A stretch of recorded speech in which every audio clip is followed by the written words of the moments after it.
Operetta is a genre of light opera, light in terms both of music and subject matter. Operetta in French. Origins. Operetta grew out of the French opéra comique around the middle of the 19th century, to satisfy a need for short, light works in contrast to the full-length entertainment of the increasingly serious opéra comique. By this time, the comique part of the genre name had become misleading. Carmen is an example of an opera comique with a tragic plot. The definition of comique meant something closer to humanistic, meant to portray real life in a more realistic way, representing tragedy and comedy next to each other, as Shakespeare had done centuries earlier. With this new connotation, opera comique had dominated the French operatic stage since the decline of tragédie lyrique. Most researchers acknowledge that the credit for creating the operetta form should go to Hervé, a singer, composer, librettist, conductor, and scene painter. In 1842, he wrote the little operette L'Ours et le Pâcheur, based on the popular vaudeville show by Scriben Saint-Ine. In 1848, Hervé made his first notable appearance on the Parisian stage with Don Quixote Sancho Panza, which can be considered the starting point for the new French musical theatre tradition. Hervé's most famous works are the Gounod parody Le Petit Faust and Mamelon et Touche. Jacques Offenbach further developed and popularized operetta, giving it its enormous vogue during the Second Empire and afterwards. Offenbach's earliest one-act pieces included Les Deux Aveugles, Le Violon and Bataclan, and his first full-length operetta success was Orphée aux Enfers.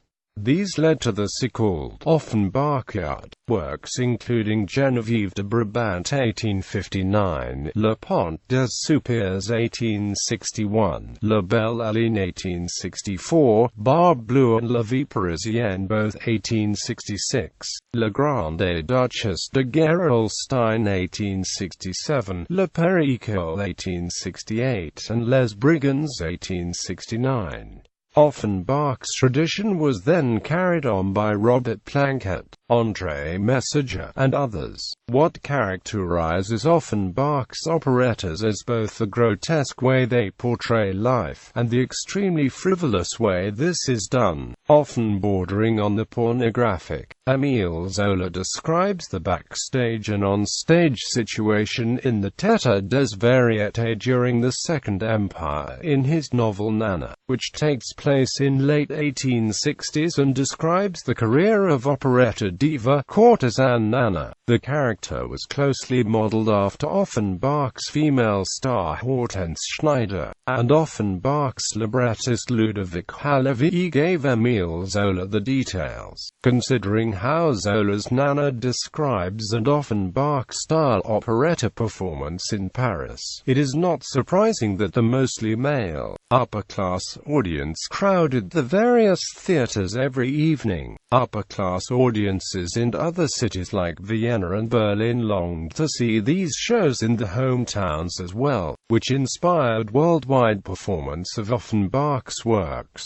The highly erotic way Offenbach's operettas were originally played, with stars like Hortense Schneider, created a scandalized reaction from certain parts of the general public. Operetta was considered a frivolous art form. Indeed, together with its grotesque qualities, frivolity is one of the defining elements of authentic operetta in Offenbach and Hervé. It was only later, when audiences widened and became more middle and lower class, that operetta became more serious and nostalgic. Many of the originally pornographic French operettas were later played in a toned-down, classical version, which is how audiences today are mostly presented with the genre in an opera house with opera singers, rather than in a private theatre with courtesans in the lead roles.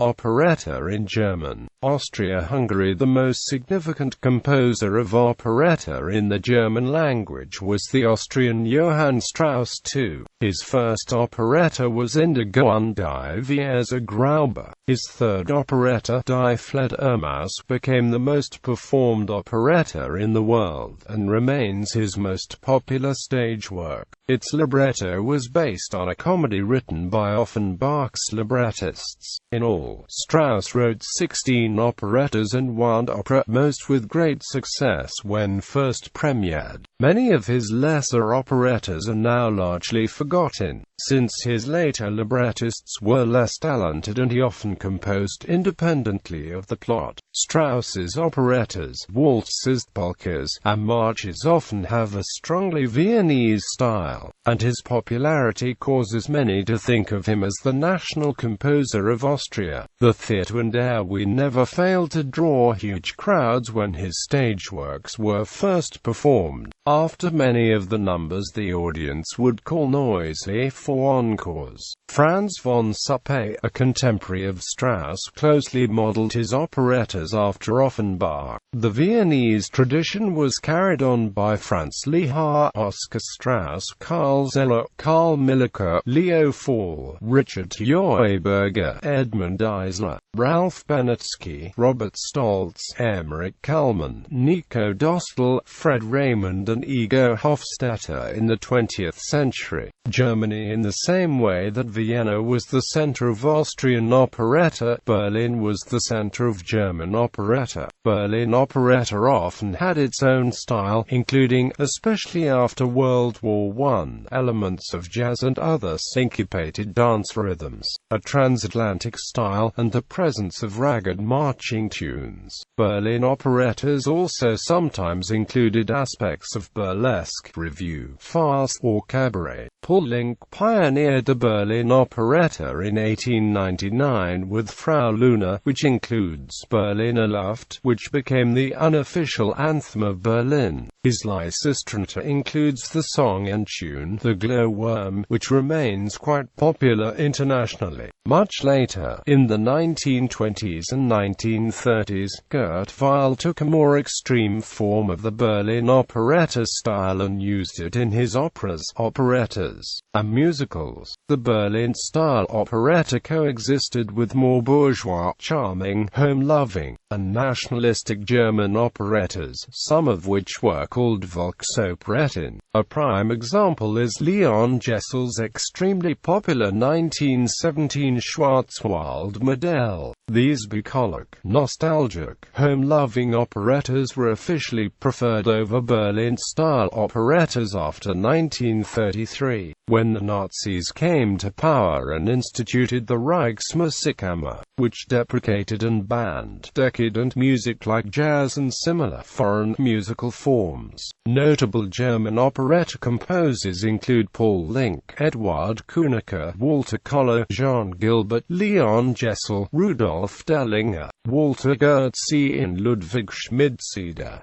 Operetta in English. English-language operettas were first composed in England by the 1860s. For example, Arthur Sullivan's Cox and Box. Gilbert and Sullivan solidified the format in England with a long-running collaboration during the Victorian era, with W.S. Gilbert writing the libretti and Sullivan composing the music. The pair produced 14 comic operas, which were later called Savoy operas. Most were enormously popular in Britain, the U.S. and elsewhere. Sullivan and Gilbert and the producer Richard Oerlikant themselves called their joint works comic operas to distinguish this family-friendly fare. For the risque French operettas of the 1850s and 1860s, the works, such as H.M.S. Pinafore, The Pirates of Penzance and The Mikado, continue to enjoy regular performances throughout the English-speaking world. English operetta continued into the 1890s, with works by composers such as Edward German, Ivan Carroll and Sidney Jones. These quickly evolved into the lighter song and dance pieces known as Edwardian musical comedy. Beginning in 1906, 1887 with The Merry Widow. Many of the Viennese operettas were adapted very successfully for the English stage. Old-fashioned musicals in Britain retained an operetta-ish flavor, at least musically, into the 1950s.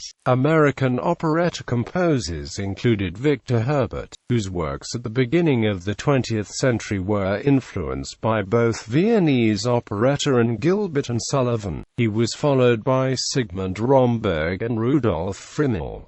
More modern American operettas include Leonard Bernstein's Candide. Nevertheless, American operetta largely gave way, by the end of World War I, to musicals, such as the Princess Theatre musicals and revues, followed by the musicals of Rodgers and Hart, Cole Porter, Irving Berlin and others. Definitions. Operettas have similarities to both operas and musicals, and the boundaries between the genres are sometimes blurred. For instance, American composer Scott Joplin insisted that his serious but ragtime-influenced work Treemonische was an opera, but some reference works characterize it as an operetta. Likewise, some of Leonard Bernstein's works he designated as operas are categorized as operettas, and his operetta Candide is sometimes considered a musical.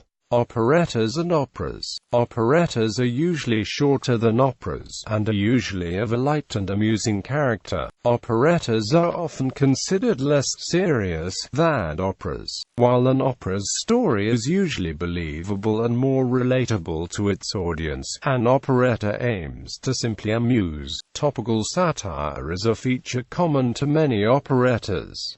However, satire is used in some serious operas as well. Formerly, in countries such as France, operas expressed politics in code. For example, the circumstances of the title character in the opera Robert le Diable referred, at its first performance, to the French king's parental conflict and its resolution.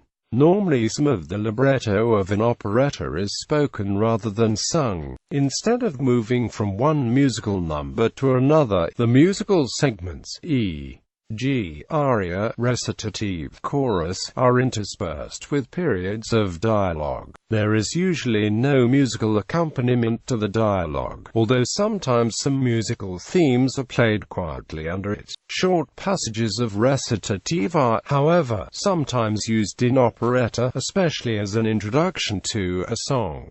Operettas and musicals. The operetta is a precursor of the modern musical theatre, the musical. In the early decades of the 20th century, the operetta continued to exist alongside the newer musical, with each influencing the other. The main difference between the two genres is that most operettas can be described as light operas with acting, whereas most musicals are plays with singing and dancing. This can be seen in the performers chosen in the two forms. An operetta's cast will normally consist of classically trained opera singers. A musical may use actors who are not operatically trained, and usually the principals are called upon to dance. These distinctions can be blurred. Ezio Pinza and other opera singers have appeared on Broadway. There are features of operetta in Kern and Hammerstein's Showboat, among others. The characters in a musical may be more complex than those in an operetta, given the generally larger amount of dialogue. For example, the characters in Lerner and Loewe's musical My Fair Lady, which is based on George Bernard Shaw's 1914 play Pygmalion, are essentially unchanged from those in Shaw's stage work, because the musical version is quite faithful to the original, even to the point of retaining most of Shaw's dialogue. Man of La Mancha, adapted by Dale Wasserman from his own 90-minute television play Don Quixote, retains much of the dialogue in that play, cutting only enough to make room for the musical numbers which were added when the play was converted into a stage musical.